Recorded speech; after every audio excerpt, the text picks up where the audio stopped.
Hello friends, मैं हूँ राज और आप लोग का स्वागत है आपके अपने YouTube channel UP English T paper में। दोस्तों, आज कोर्ट का फैसला आ गया है और 40 और 45% पर ज्वाइनिंग देने की बात हुई है। तो जो बीएड वाले हैं बहुत ही उदास होंगे, इस बात को हम अच्छी तरह समझ सकते हैं, ठीक है, क्योंकि आपने बहुत मेहनत की थी और बहुत सारी चीज़ें थी। तो बहुत से लोग ये सोच रहे थे कि जो फैसला रहेगा वही रहेगा, 90 और 97 पे ज्वाइनिंग मिलेगी, जो कट ऑफ रहेगी उसमें उसमें परिवर्तन नहीं होगा। पर यहाँ पर बहुत कुछ बदल गया है और जो शिक्षा मित्र की तरफ सरकार ने, शिक्षा मित्रों के पक्ष में सरकार ने फैसला दे दिया है। तो ये आज का जो दिन है वो बेहद एक तरह से बुरा दिन कह सकते हैं, ठीक है, क्योंकि जिन लोगों ने अच्छे नंबर पाए थे, 100 नंबर, 105 नंबर, 110, 120, 125, ठीक है, तो जिन लोगों ने इतने नंबर पाए थे वो पूरी तरह आश्वस्त थे कि उनको नौकरी मिल जाएगी और उनका भविष्य सुंदर बनेगा, अच्छा बनेगा, सब कुछ अच्छा होगा। पर यहाँ पर बहुत सारी चुनौतियाँ आज फिर से प्रकट हो गई हैं, ठीक है। तो अब इस मुद्दे से अब दूसरे हटते हैं और जो हमारा जो जो टॉपिक है जिस पर आज वीडियो हमने बनाया है तो उस पर बात करते हैं। तो फ्रेंड्स, बात करते हैं कि आप लोग को तैयारी कैसे करनी चाहिए, ठीक है। टीजीटी इंग्लिश के लिए बहुत से लोग तैयारी कर रहे हैं, बहुत से मित्र चैनल हमारे चैनल से जुड़े हुए हैं। और सबसे अच्छी जो बात है भविष्य के लिए कि टीजीटी में अब इंटरव्यू ख़त्म हो गया है, यानी कि आपको सिर्फ एक बाधा पास करनी है, वो है लिखित परीक्षा, ठीक है। तो बहुत अच्छी बात है, इससे अच्छा हो ही नहीं सकता है, सोच लीजिए, क्योंकि इंटरव्यू में कई लोग नर्वस हो जाते हैं और वो जवाब नहीं दे पाते हैं, ठीक है। तो उससे आप बच जाएंगे, क्योंकि अब भविष्य में जो पेपर होगा उसमें इंटरव्यू ख़त्म हो गया है।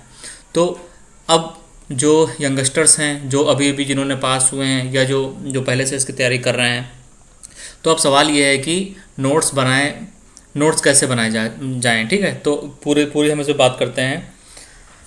सबसे पहले एक काम करते हैं कि पहले ये बात कर लेते हैं कि नोट्स ज़रूरी है कि नहीं, ठीक है, हम आपको बताते हैं। सबसे पहले ये वाले मुद्दे पे बात कर लेते हैं कि नोट्स का क्या महत्व है, ठीक है। तो नोट्स का आपको कहाँ काम पड़ेगा, देखिए, जब पेपर होने वाला होगा और 1 हफ्ते, 2 हफ्ते, 3 हफ्ते बाद बचेंगे, तब तो आप पूरी किताब उठाएंगे नहीं, क्योंकि पूरी किताब को पढ़ना संभव नहीं होगा, ठीक है।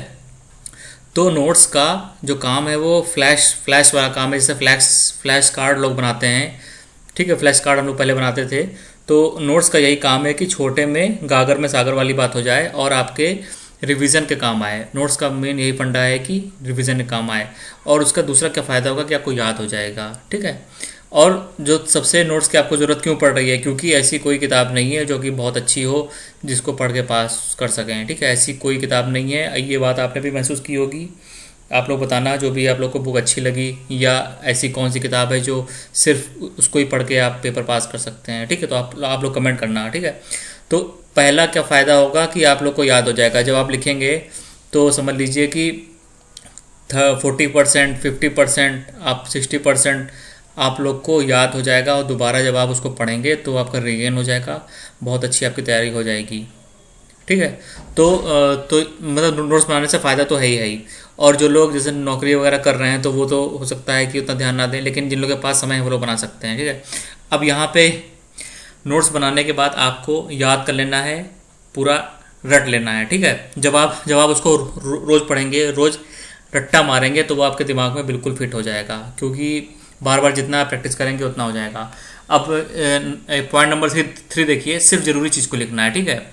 जब भी आप नोट्स बनाएंगे तो सिर्फ ज़रूरी चीज़ को लिखना है। ऐसा नहीं है कि पूरा आप सिलेबस, जो बुक में पूरा मटेरियल है लार्ज में, उसको ही पूरा उतार दें। तो उस तरह आप करेंगे तो वो फिर नोट्स नहीं बनेगा, फिर आप किताब लिख देंगे, ठीक है। नोट्स में हमेशा चीज़ शॉर्ट में होनी चाहिए। और पॉइंट नंबर 5, सिर्फ आपको सिलेबस के अकॉर्डिंग बनाना है। जब आप यदि आप टीजीटी का नोट्स बना रहे हैं तो उसका एक रजिस्टर अलग बनाइए, पीजीटी का बना रहे हैं तो उसका रजिस्टर अलग बनाइए, और एलटी ग्रेड की तैयारी कर रहे हैं तो उसका रजिस्टर अलग बनाइए, क्योंकि तीनों का सिलेबस अलग है, ठीक है। और पॉइंट नंबर 6 कि पूरा का पूरा आपको कॉपी नहीं करना है। बहुत से लोग ये गलती कर देते हैं, वो ज़्यादा कॉपी कर लेते हैं, तो अगर ज़्यादा कॉपी कर लेंगे तब तो आपने किताब लिख दी, ठीक है। तो पूरी राम कहानी नहीं लिखनी है, आपको शॉर्ट में लिखना है, बहुत ही शॉर्ट में। जितना आप शॉर्ट में लिखेंगे तभी अच्छा रहेगा, ठीक है। और नोट्स बनाने से फ़ायदा तो होता ही होता है, ठीक है। अब नोट्स, इसमें 2 तरह के स्टूडेंट्स होते हैं। जो वे स्टूडेंट होते हैं जो बुक से पढ़ते हैं, ठीक है। मैं जब पढ़ता था, मैं जब बीए कर रहा था, तो मैंने कभी नोट्स नहीं बनाया था। नोट्स बनाने का आपको काम, तो पहले बात कर लेते हैं कि कितने तरह के छात्र होते हैं। तो पहली जो कैटेगरी है, जो बुक से पढ़ते हैं वो पास हो जाते हैं, ठीक है। दूसरे जो स्टूडेंट्स होते हैं, छात्र छात्राएं होती हैं, कुछ लोग को शौक़ होता है पढ़ने का, शौक़ होता है, उनके पास समय भी होता है और उनको मतलब पढ़ना पसंद होता है और उससे याद भी हो जाता है। डेफिनेटली नोट्स फ़ायदा तो होता ही होता है, क्योंकि आप जब आप लिखते हैं तो उससे बहुत आपका रीगेन होता है, ठीक है। और जो तो इसका महत्व कहाँ आता है? इसका महत्व यही आता है कि जो चीज़ें कठिन होती हैं उनके लिए आपको विशेष रूप से तैयारी करनी पड़ेगी और फिर वहाँ पे आपको नोट्स बनाने की आवश्यकता महसूस होगी, ठीक है। तो अब यहाँ पे क्वेश्चन आता है कि जो नोट्स होने चाहिए वो हाथ से लिखे होने चाहिए, बुक के रूप में होने चाहिए कि ई नोट्स होने चाहिए, ठीक है। तो जैसे आप ये भी हो सकता है कि आप हाथ से लिखें, रजिस्टर बनाएं और आपकी किताबें गायब हो जाएं या कुछ हो जाएं, चोरी हो जाए, कुछ हो जाए, नष्ट हो जाए, कुछ हो जाए, तो ई नोट्स भी आप लिख सकते हैं, गूगल डॉक्स पर आप लिख सकते हैं, ठीक है। गूगल डॉक्स पर जब आप काम करते हैं तो सब आपका ऑटोमेटिक सेव हो जाता है और वो हमेशा ही सेव रहेगा। गूगल डॉक्स को जो आपकी जीमेल होती है वहाँ से जाके आप गूगल डॉक्स खोल सकते हैं। तो बहुत से जो अब इस समय का जो वर्तमान में बहुत से लोग ई नोट्स भी बनाते हैं, गूगल डॉक्स पे बनाते हैं, ठीक है।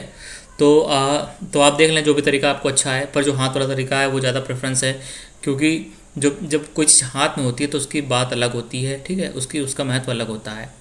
तो अब यहाँ पे नोट्स बनाने का महत्व हम लोग जान चुके हैं।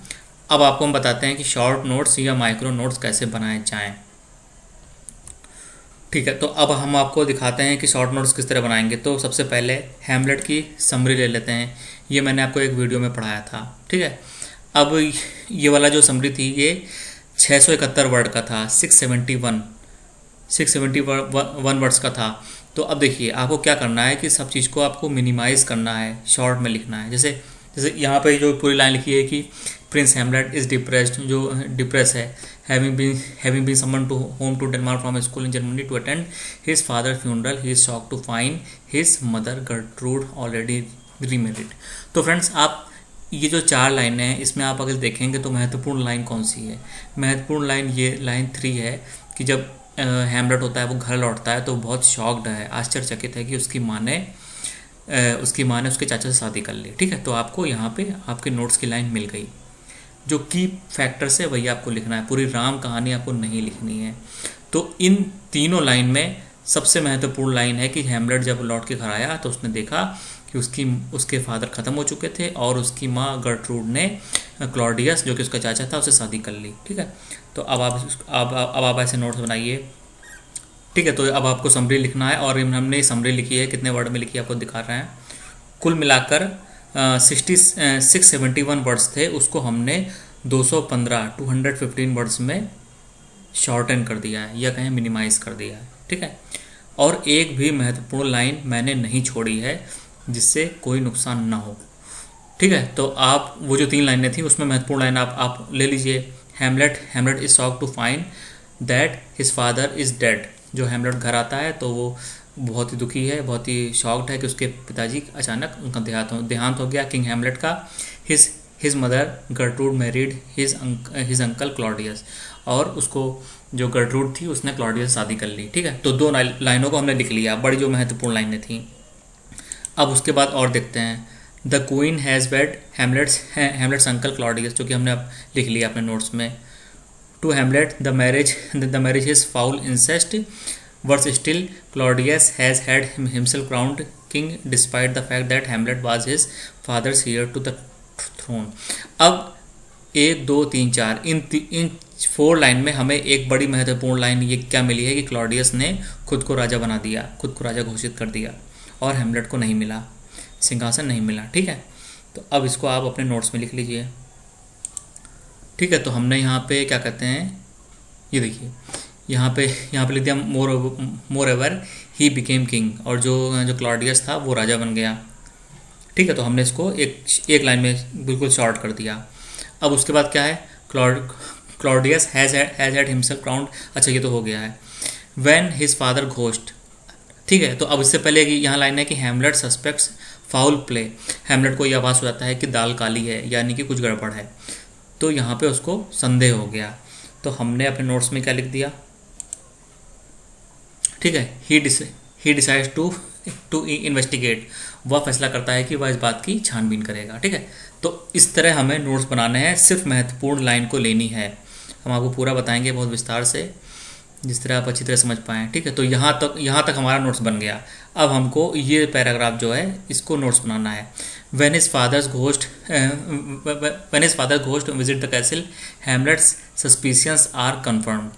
अब बड़ी महत्वपूर्ण लाइन है कि किंग हैमलेट का घोस्ट हैमलेट को दिखाई दिया था, तो घोस्ट की यहाँ बात है। ठीक है, जो कि हमें अपने नोट्स में लिखनी है। The ghost complains that he is unable to rest in peace because he was murdered. The ghost says Claudius poured poison in king's Hamlet's ear while the old king napped. अब दोस्तों ये line बेहद महत्वपूर्ण है कि king Hamlet जो कि ghost के रूप में आए थे, उन्होंने बताया हैमलेट को कि क्लॉडियस ने सोते समय उनके कान में जहर डाल दिया। poured poison in king Hamlet's year. अब ये लाइन हमें हर हालत में अपने नोट्स में लिख लेनी है। ठीक है, तो हमने यहाँ पे लिख लिया। ठीक है, तो यहाँ पे his father king Hamlet ghost appears and tell he was murdered. और यहाँ पे हमने नोट्स लिख लिया कि किंग हैमलेट जो कि मर चुके थे, वो घोस्ट के रूप में अपीयर हुए और उन्होंने कहा कि उनका खून हुआ है। Claudius poured poison in his ear when he was sleeping. ठीक है, अब हमारी एक भी महत्वपूर्ण लाइन छूटेगी नहीं। अच्छा, यहाँ तक हो गया। अब हम आपको और दिखाते हैं। ठीक है, तो यहाँ तक हमारा हो गया है। अब आगे देखते हैं। ही इंट्रीट्स, और ये इतनी महत्वपूर्ण लाइन है तो इसको हम छोड़ रहे हैं। घोस्ट कहता है कि गर्ट्रूड को कुछ मत करना, पर तुम क्लॉडियस से बदला लेना, तो इतनी महत्वपूर्ण लाइन नहीं है, इसलिए हम इसको छोड़ रहे हैं। Hamlet wear a mask that will enable him to observe. और अब वो पूरी जांच पड़ताल करता है कि कैसे वो पता लगाएगा। ठीक है, तो आगे हम स्किप कर रहे हैं। अब इसमें किस तरह पता लगाता है। ठीक है, Hamlet enlist the help of a troupe of players who perform a play called the murder of गोंजो गोटो। अब जो हैमलेट है वो इस नाटक का आयोजन करता है। अब इस पर ऑब्जेक्टिव क्वेश्चन बहुत आराम से आ सकता है कि कौन से नाटक का उसने आयोजन किया था सच्चाई पता लगाने के लिए। तो द मर्डर ऑफ गोंजो गोटो और द माउस ट्रैप, दो नाटकों का वो आयोजन करवाता है और उसमें भी सेम स्टोरी होती है। तो इन दोनों पॉइंट्स को हमें अपने नोट्स में इंक्लूड कर लेना है। ठीक है, तो अब यहाँ पे हमने देखिए, यहाँ पे हमने लिख दिया है कि now Hamlet organizes to play the murder of Gonzago and the mouse trap to know the truth, सच्चाई जाने के लिए। अच्छा, ये हो गया।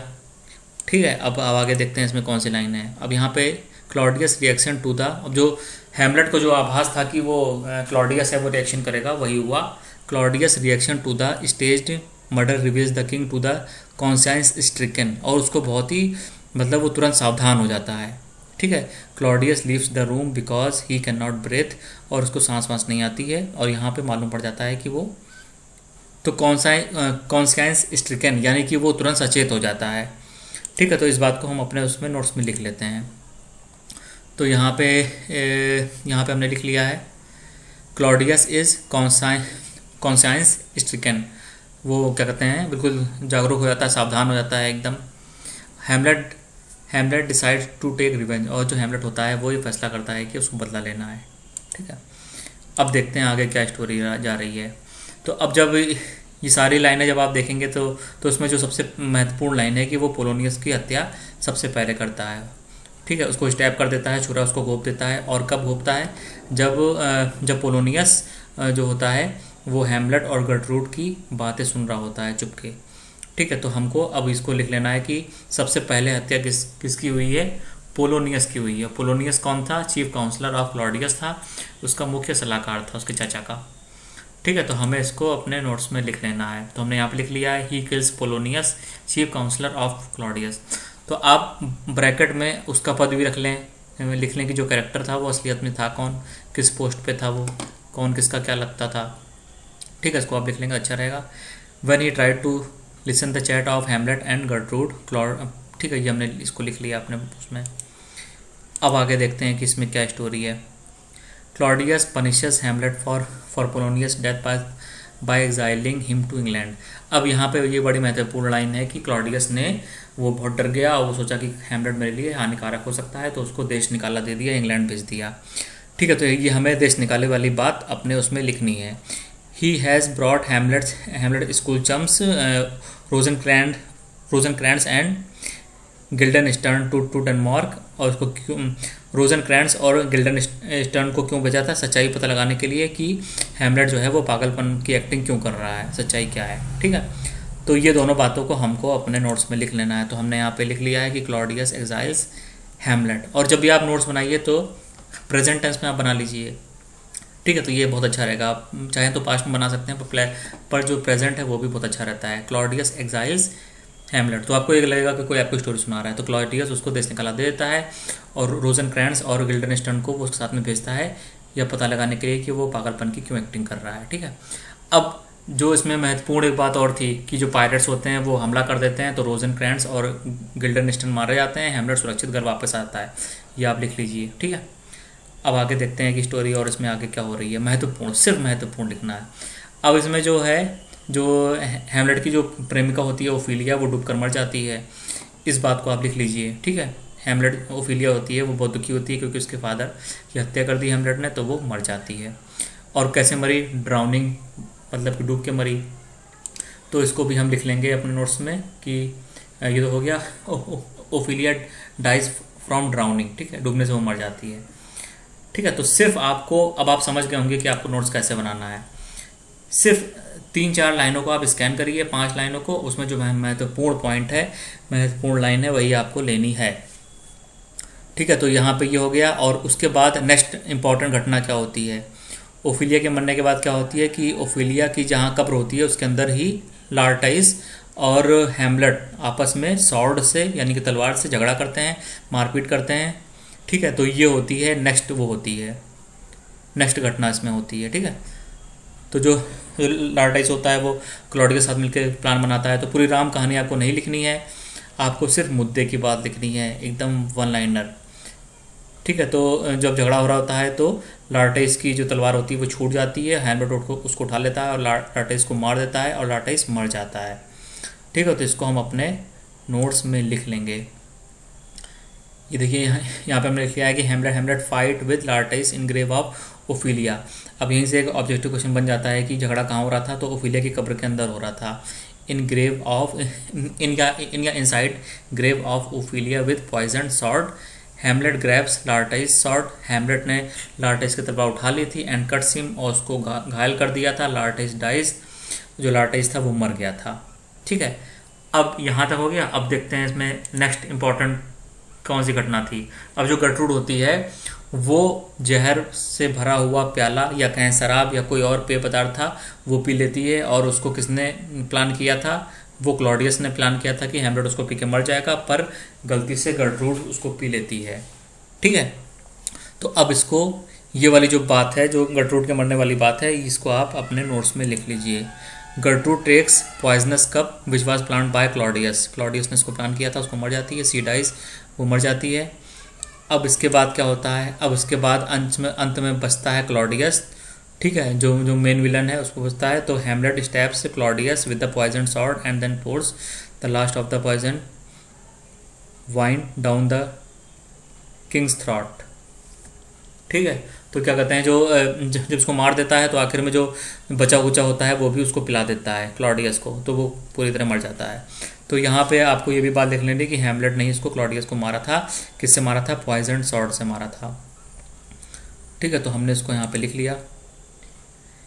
Hamlet kills Claudius with same poison sword. ठीक है, ये हो गया। अब अंत में जो लार्टाइस होता है वो कह जाता है कि तुम भी बचोगे नहीं, क्योंकि तुम्हारे भी इसी तलवार से घाव हो चुका है। ठीक है, जाते जाते लार्टाइस ये बता देता है, तो वो भी मर जाता है, हैमलेट भी मर जाता है। ठीक है, तो ये भी आप लोग को लिख लेना है। और अंत में 14 ब्रास ऑफ नॉर्वे होता है, उसको वो राजा बना देता है। ठीक है, तो इस तरह आपको क्या कहते हैं, सिर्फ महत्वपूर्ण पॉइंट लिखने हैं। तो 3-3, 4-4 लाइन को आप स्कैन करेंगे और महत्वपूर्ण पॉइंट लिखेंगे। तो इस तरह जब आप करेंगे तब आपका नोट्स बनेगा शॉर्ट में। तो 671 वर्ड्स जो हमने आपको विस्तार से पढ़ाए थे उसको हमने 215 वर्ड्स में लिख के दिखा दिया। ठीक है, तो अब ये तो हो गई समरी की बात। ठीक है, ये हो गई समरी की बात। अब आपको दिखाते हैं। ठीक है, तो जैसे विलियम शेक्सपियर, टीजीटी की अगर बात करें तो विलियम शेक्सपियर हैं, जॉन मिल्टन है, जॉन गैल्सवर्थी है। ठीक है, तो इस तरह के जो इनके महत्वपूर्ण जो चारों राइटर हैं इनके महत्वपूर्ण या पॉपुलर वर्क हैं उसकी समरी और ऑब्जेक्टिव क्वेश्चन आप लिखिए। ठीक है, इसको ही लिखने में आपको काफ़ी टाइम लग जाएगा, फिर उसके बाद हम और बात करेंगे। तो अब आपने समरी लिख ली, ठीक है, तो इतने तो होगा क्या, इससे फ़ायदा क्या होगा कि जब आपका पेपर आएगा तो बहुत ही शॉर्ट में, देखिए इसको ज़्यादा वक्त आपको लगेगा नहीं इसको पढ़ने में। ठीक है, मुश्किल से 1 पेज है केवल। ठीक है, तो आपको फटाफट बहुत जल्दी आपका रिवाइज करने में आपको मदद मिलेगी। और MCQ आप लिख लीजिए 1 लाइनर में। ठीक है, अब आपको दिखाते हैं MCQ कैसे लिखा जाएगा। तो हमने जो आपको MCQ पढ़ाया था तो 1 लाइनर वाले जितने हैं उसको आप लिख लीजिए इस तरह करके। ठीक है, तो इसको हमने ये जो इतने 1 लाइनर थे तो हमने यहाँ पे लिख लिए हैं। ठीक है, जैसे जो जो हैमलेट नाटक है प्ले कब लिखा गया है, 1599 से लेके 1602 के बीच में लिखा गया है। ठीक है, पर इसका जो कई बुक्स में आंसर 1601 दिया गया है, कई बुक्स में 1600 भी दिया गया है। ठीक है, इस तरह करके आप इसका पहला परफॉर्मेंस कब हुआ, 1609 में हुआ है, स्टोरी कहाँ पे है, डेनमार्क की है। तो आपको पूरी राम कहानी नहीं लिखनी है, बस आपको टू द पॉइंट लिखना है, वो भी 1 लाइन में। जो हैमलेट है वो शेक्सपियर का सबसे लॉन्गेस्ट प्ले है। ठीक है, सब सारे 1 लाइनर हैं। देखिए इसका सोर्स क्या है, सेक्सो ग्रामेटिकस राइटर थे, उन्होंने एक वर्क लिखा था नॉर्स लीजेंड, वही इसका सोर्स है। Ophelia die by drowning publish कब हुआ है, 1603 में हुआ है। अच्छा, अब आप चाहें तो हमारे ही वीडियो से आप नोट्स बना सकते हैं बड़ी अच्छी तरीके से, कोई इसमें प्रॉब्लम नहीं है। ठीक है, तो अब मैंने आपको ऑब्जेक्टिव क्वेश्चन करवाए हैं। अब जैसे ये क्वेश्चन है, where does the ghost appear during the play, भूत होता है, किंग हैमलेट का भूत कहाँ आया है नाटक में। ठीक है, तो इसका आंसर है the castle ramparts and the Gertrude bed chamber. Rampart माने होता है कि एक किले की सुरक्षा के लिए जो मोटी सी दीवार होती है चारों तरफ, उसको बोलते हैं रैम्पार्ट, और गर्ट्रूड यानी महारानी के कक्ष में। ठीक है, तो अब आप इसको सीधे 1 लाइन में लिख लीजिए। तो कैसे लिखेंगे आप, king Hamlet ghost appear in the castle ramparts and Gertrude bed chamber, सीधे 1 लाइन में आपने लिख लिया। ठीक है, आप चाहें तो मेरे ही वीडियो से नोट बना सकते हैं, कोई दिक्कत नहीं है, या कहीं से भी आप चाहें तो बना सकते हैं। ठीक है, तो ये आपका बन गया नोट्स। अब नेक्स्ट क्वेश्चन, डेनमार्क तो हमने इंक्लूड कर लिया नोट्स में अपने। हाँ, how did Claudius murder king Hamlet, Claudius ने कैसे हत्या की थी, तो जब किंग हैमलेट सो रहे थे तो उनके कान में जहर डाल दिया था। ठीक है, तो आपको सीधे 1 लाइन में इसको लिख लेना है, क्लॉडियस मर्डर्स किंग। ठीक है, तो प्रेजेंट टेंस में भी आप लिख सकते हैं, बहुत अच्छी टेक्निक है। Claudius murders king Hamlet by pouring poison into his ear. ठीक, तो इस तरह करके आपको सारे लिखने हैं। हैमलेट की स्पीच को क्या कहते हैं, सॉलिलोक्वी कहते हैं। हैमलेट प्यार करता था ओफिलिया से। तो आपका एक भी महत्वपूर्ण पॉइंट छूटेगा नहीं और आपका बढ़िया नोट्स बन जाएगा। रोजनक्रैंस और गिल्डरनेशन को भेजा था पता लगाने के लिए। गर्ट्रूड भूत नहीं देख सकती है, बाकी सब देख सकते थे। हैमलेट और लार्टाइस कहाँ झगड़ा करते हैं, side the grave of Ophelia. और हैमलेट कहाँ कहता है ओफिलिया से जाने के लिए, ननरी, जहाँ पे नन रहती हैं। आखिर में कौन बचता है, 14 ब्रास, होरेशियो, ओसरिक बचते हैं। कितने कैरेक्टर मरते हैं, 9 कैरेक्टर्स। ठीक है, तो इस तरह करके आप जितने TGT के जितने 4 राइटर्स हैं, चारों का आप पॉपुलर जो वर्क हैं उसके आप समरी का नोट्स बना लीजिए और MCQ बना लीजिए। इतना आप करिए, फिर आगे हम आपको और बताएंगे कि और क्या करना चाहिए, कैसे नोट्स बनाना चाहिए। ठीक है दोस्तों, हमारे चैनल से आप जुड़े रहिए। जो लोग नए हैं वो कृपया सब्सक्राइब करें, और जो लोग पुराने हैं वो लाइक अवश्य करें और कमेंट जरूर करें। Thank you.